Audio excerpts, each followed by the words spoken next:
Today I want to talk to you about bridging, and more specifically why you shouldn't be afraid of it.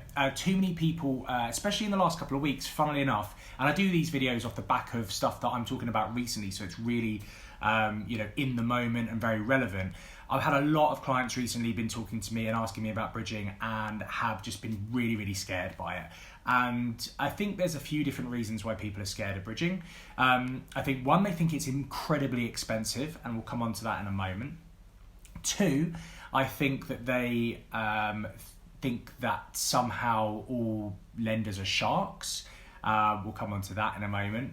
And I also just think that they are worried that there's, I suppose, and this goes on to the expensive bit, they just worry about all the sort of other costs, and they don't necessarily understand those costs, and I don't think they also understand the difference between things like gross loans and net loans, and things like retained interest and all these kinds of weird jargon that we as brokers understand. Lenders obviously, hopefully, understand them, but if you're new to the game, you might not, and sometimes it can get pretty confusing, I think. So today my job is to try and dispel some myths about bridging, and hopefully get you a bit more confident, at least to the point where you can think about it, because I think it's a great tool.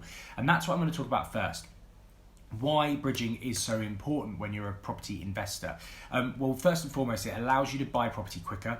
It effectively, if you do it right, makes you a cash buyer. That can open up a huge number of options to you in terms of property that you can buy. So that's massively important. The second would be that it allows you to expand your portfolio a lot quicker. It allows you to buy properties that are unmortgageable.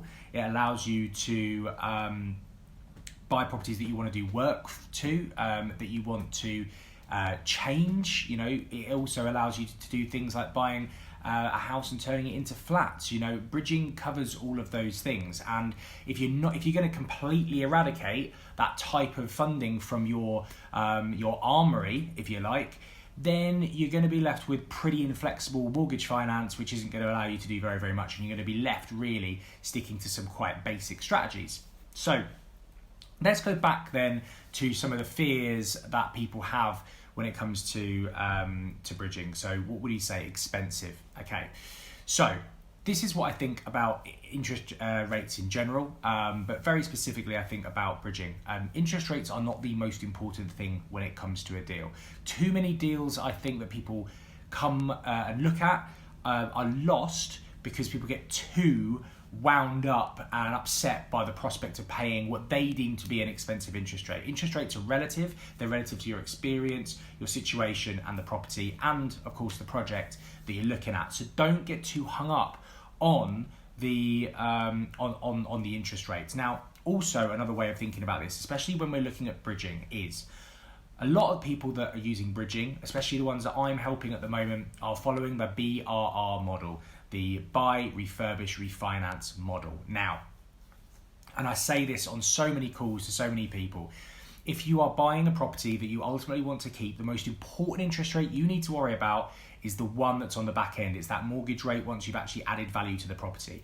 When you're looking at 75% of that value as your new mortgage, as long as all that stacks up and you're able to repay the bridging loan, potentially any investors, and maybe cover the cost of the works, and you might be leaving in your original deposit or something, but when you look at that as a percentage of the property that you've now got, that might be 10 to 15%. If it's 10 to 15%, amazing, you can work out your return on investment based on that. But ultimately, if all of those other things all fall into place, which often they do, and there's too many clients of mine out there specifically that lose deals even when all of those things stack up, which is upsetting for me, because I want them, I genuinely want them to succeed, and I try my hardest to sort of instill in them a confidence in the finances that we're looking at. But if all of those things all work, then actually what is the relevance of the interest rate or any of the fees that you've paid? on the bridge? Yes, of course. It's my job, it's your job, it's the lender's job to provide the best quality finance possible on the bridging. So that will mean the cheapest interest rates, the cheapest or the lowest fees, the cheapest additional costs. Me as a broker, I want to get those down as low as I possibly can for you, and that's what I'm doing. But there's other things to consider. Speed and flexibility are often the two more important things to when it comes to bridging than the interest rates themselves, because the interest rates the deal only works if the interest rate is low enough. Not if the interest rate is low, is the interest rate is low enough. So as long as it's low enough to make sure that all the other things will all sink into place with one another, and you end up with a lovely property on the back end that's cash flowing, it's got a mortgage on it, got a tenant in there, and you've pulled out, paid off what you've used to create that asset, and you've maybe got a little bit extra out as well. Who cares what that interest rate is? Okay, so hopefully that kind of covers that point off. Now, the other thing that we were discussing was kind of the fact that maybe some of these lenders will be sharks. Well, look, I would be lying if I said that there weren't sharks out there, and I would also be lying if I said that traditionally this was a very highly unregulated part of the market, and so that always will give rise to those that are trying their luck. I've seen some pretty horrible things recently where clients have shown me terms that they've been offered direct from lenders, and those lenders have added on stupid fees because they just believe that they can truly get away with it. I don't work with those kind of lenders. I tell my clients I'm unrestricted in terms of lenders that I can use. That is true.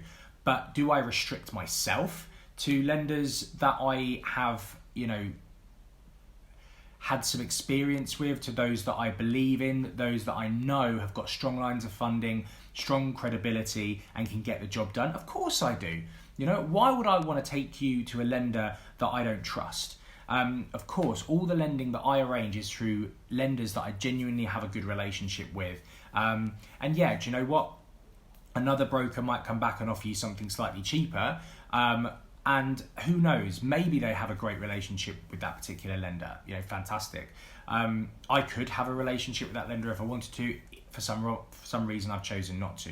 I have a wide range of lenders that I use. I don't want you to think that I'm only going to sort of 2 or 3, but the ones that fit within my kind of panel, if you like, in my mind, are ones that I've done good jobs with. I trust and I know can get the job done. What interest rates they charge are secondary to that, to be quite honest. Just to go back onto the secondary point, the last point. It's very, very, very important that the most important thing when we're looking at when it comes to lender is sort of speed, flexibility, and probably credibility as well, before we start looking at pricing.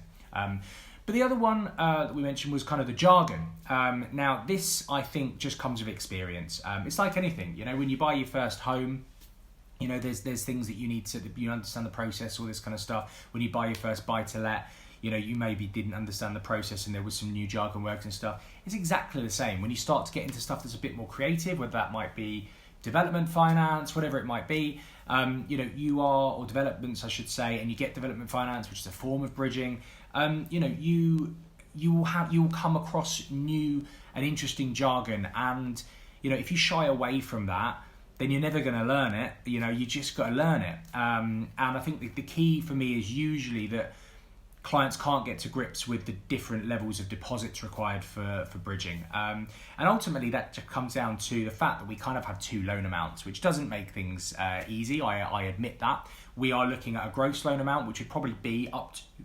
75% of the purchase price.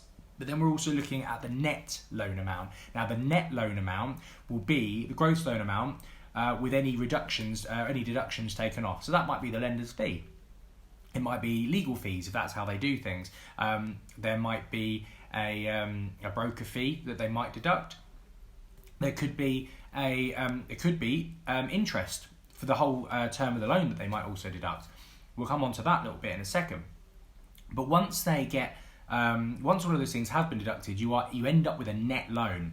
Now, it's the net loan that you actually draw down and you use. So the difference between the net loan and the purchase price is actually what you need to make up a deposit. So that's something that I think is quite clear, but of course I do hundreds of these things. So if you're new to it, that's something you need to get your head around. It's very unlikely that you're going to be able to put just a 25% deposit down. You're probably going to have to put down ever so slightly more than that to cover some of those deductions to make up the difference between the gross and the net loan. Now, we were talking about interest just then.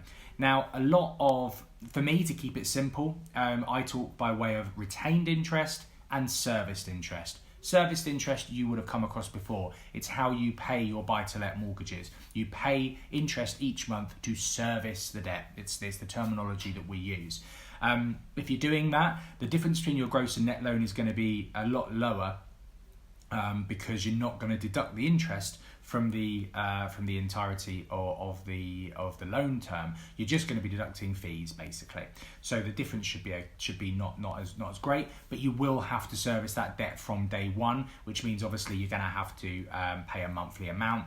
Which, if you're doing some refurbishment work to the property, it might actually mean that you've got to pay a couple of months when you haven't actually got anything coming in from that property. So you need to make sure that you can cover those costs.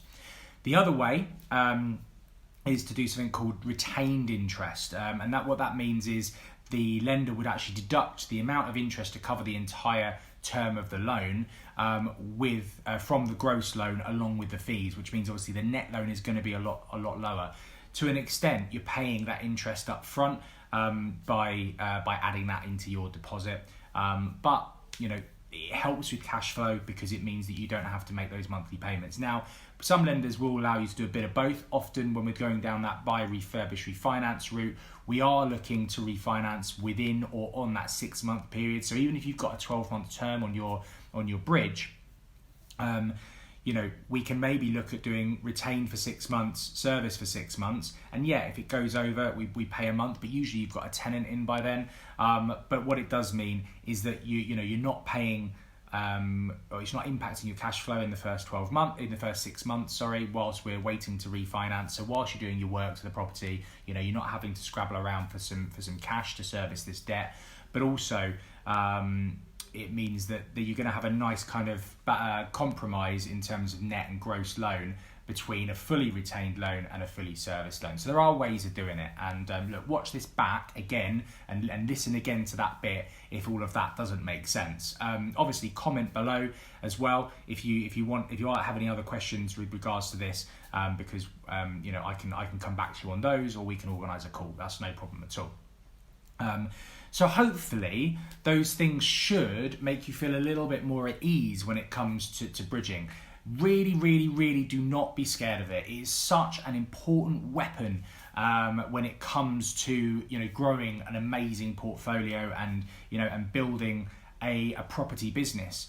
If you are, I would say, if you're looking to have a business, have a property business that is going to be your primary source of income at some point, then I think that you're going to have to come across bridging at some point, in some way, shape or form, at some point during the course of your journey. So better to get to grips with it now, understand it, and hey, it might be something that you could utilize on your next deal. So be in control of your own mindset when it comes to these things. There are hundreds, if not thousands, of other people out there doing exactly what you do and utilizing this type of finance. Why can't you too? So look, like I said, I really hope that helps. If you're watching this live, comment below if you've got any questions. If you're watching this on YouTube, again, please utilize the comment section below and ask me any questions you've got on this. I'll come back to you as soon as I possibly can with any questions that you've got bridging wise.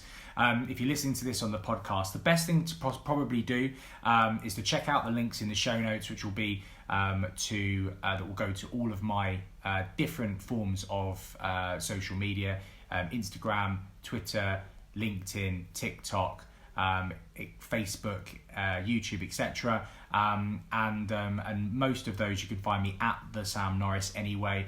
But follow those links, direct message me and ask me any questions that you've got.